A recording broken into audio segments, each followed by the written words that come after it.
You know, I really enjoyed playing in Hartford. It was a quiet city.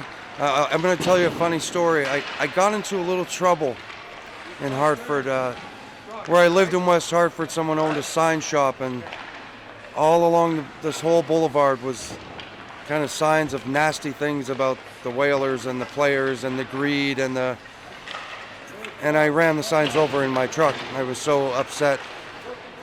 The players had, and I'll speak for a lot of the players, we really loved playing in Hartford. It's a great city.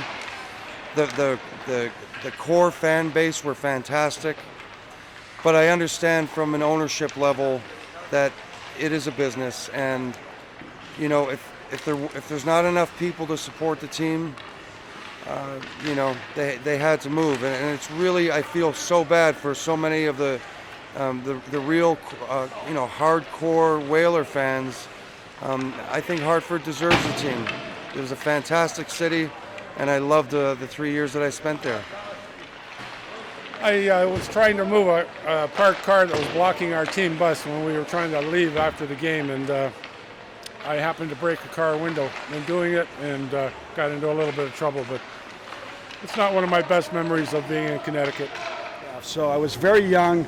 I was a junior in high school at Lawrence Academy, and I'll never forget, I was walking back from a final exam to my dorm at Lawrence Academy, and the phone was ringing.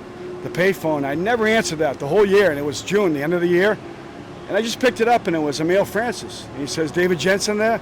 I said, "This is him." And he said, "Hi, this is Emil Francis. I just want to let you know that we just selected you in the first round with the 20th pick." And I was elated. I knew there was a chance. I knew I'd been scouted heavily by Hartford, and Dave McNabb, who was a great guy back then, and Bob Crocker. It was a tremendous thrill. I was fortunate enough to, a couple weeks later, to make the U.S. Olympic team and travel with them during my senior year. Great experience. I played with Pat LaFontaine, Eddie Olczyk on the diaper line. Very successful year we had. And then I signed, you know, I think just before I graduated high school, when I came back, I had signed with Emil, and somewhere around the April time frame was tremendous.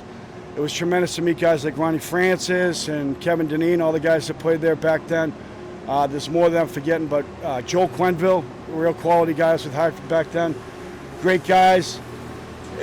All in all, though, to be honest with you, I was a real young kid. I was just, you know, 18 or 19 years old, and I was only about 165 pounds. If I had to do it all over again, I probably wouldn't went to college for a year or two. I don't think mentally or physically I was quite ready for that.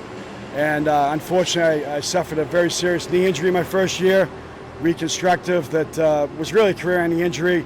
And I did play after that. You know, I was traded to Hartford, but I had, you know, 4 reconstructive surgeries after that. I never really got my NHL career going because I was, you know, I had a devastating injury so young, unfortunately.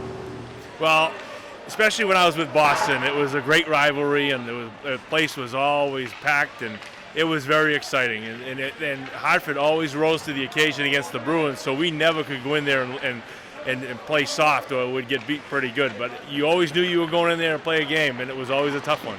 It was a great place to play.